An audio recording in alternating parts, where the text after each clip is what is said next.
C'est une œuvre qui est hybride. Si on la regarde, on se dit que c'est une sculpture. On peut dire que c'est aussi une installation. Je voulais faire quelque chose en contraste avec de la géométrie. En fait, que cette espèce d'entrelac de branches soit tenue, on va dire, par une rationalité géométrique. En même temps, il y a un plateau qui a un dessin dessus, il y a un plan d'architecture, il y a des choses de la nature. Donc en fait, il y a plein d'éléments comme ça qui se retrouvent un peu dans mon travail. Donc le rapport aux maisons, le rapport au plan de ville, le rapport au lieu, on va dire, organisé par l'homme. Et tout ça en rapport avec la nature et puis des formes issues de la nature qui vont être contraintes, gérées par l'homme. Donc elle condense un petit peu des choses comme ça qui m'intéressent. La seule chose peut-être qu'il n'y a pas dans cette pièce-là, qui est présente beaucoup dans mon travail ailleurs, c'est la figure humaine.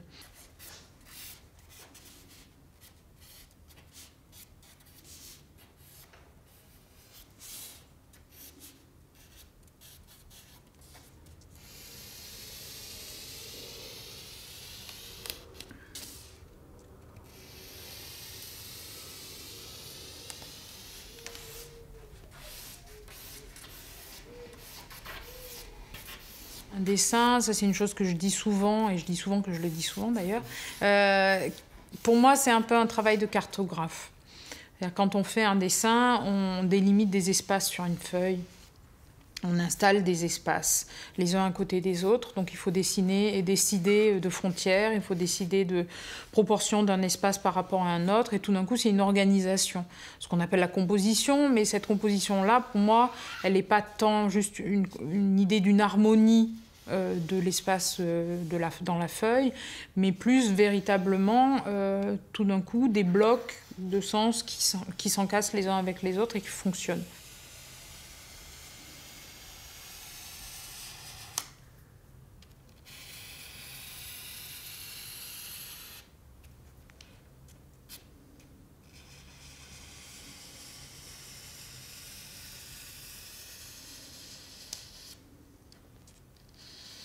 Il y a une chose qui est assez importante dans ce que je fais, c'est les histoires. J'ai toujours aimé raconter des histoires et j'ai toujours été proche des histoires. Quand j'étais plus jeune, quand j'étais au lycée, je voulais devenir scénographe de théâtre, qui était un moyen pour moi de lier deux choses que j'aime beaucoup, le théâtre, donc un lieu où on raconte des choses, et l'architecture, donc qui était aussi une autre de mes passions vraiment quand j'étais au lycée. Et du coup, ça me semblait être l'endroit où je pouvais faire ça. Bon, j'ai fini par être artiste, mais je pense que ce rapport à une certaine théâtralité, dans la narration, c'est toujours présent dans mon travail. Et après, j'ai commencé à beaucoup m'intéresser à la figure humaine, au corps humain, pas tant pour le corps lui-même, ça je m'en suis très vite aperçue, mais pour la manière dont figurer des corps me permettait de mettre en place des situations.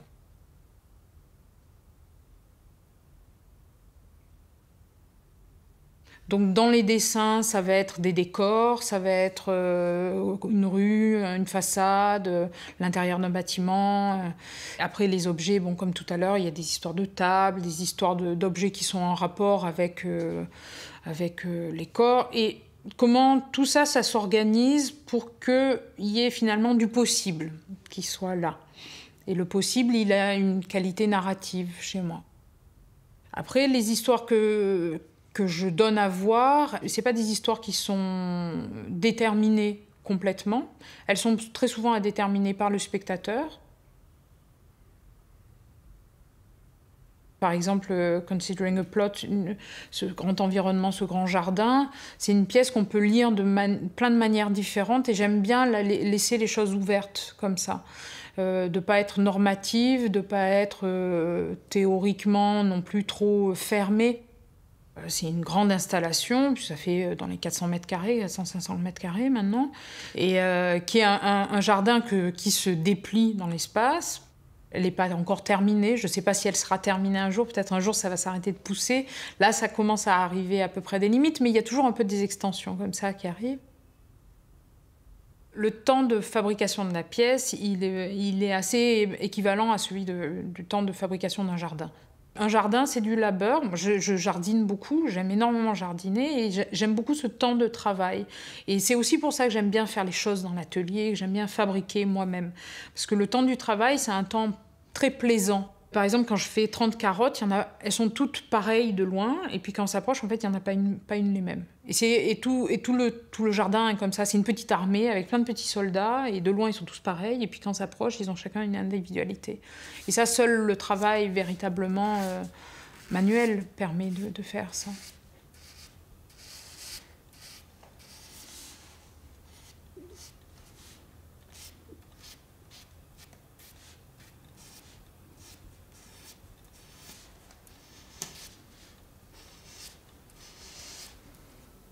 Le principe de cette série, c'est des dessins au fusain de personnages à taille humaine. Dans chaque dessin, on a 2 personnages qui sont au même endroit, mais pas au même moment. C'est comme si on avait une surexposition en fait en photographie. C'est exactement le même principe, sauf que j'ai fait une surexposition en dessin. Là, je suis assise sur une chaise. Cette chaise, c'est une chaise, je crois que j'ai achetée à Emmaüs. Donc, elle a appartenu à quelqu'un d'autre. Il y a quelqu'un d'autre qui était assis sur cette chaise avant. Et quelque part, par cette chaise, je suis liée à cette autre personne. Tout d'un coup, on est au même endroit que quelqu'un et on se sent relié à cette personne-là, même si cette personne était là 100 ans avant, 500 ans avant ou 10 minutes précédemment. Pour moi, c'était cette histoire-là d'essayer de construire une communauté, pas seulement dans l'espace, mais aussi dans le temps. C'est jamais des démonstrations mathématiques, mes boulots. D'ailleurs, j'aime pas l'art qui nous fait des leçons et qui nous explique que le monde va mal parce que ci et que ça, et qu'il faut regarder ci et qu'il faut que ça, et que ce protocole fait que ci et que ça, et qu'on sait exactement ce que ça va faire au bout. Ça m'ennuie terriblement. Et que moi, je préfère quand ça apparaît un peu de manière désordonnée. J'aime beaucoup l'idée du hasard, des coïncidences. Les coïncidences, c'est les choses qui m'intéressent énormément. Et du coup, ça, je crois que ça crée une espèce de flottement qui permet au poétique de s'installer.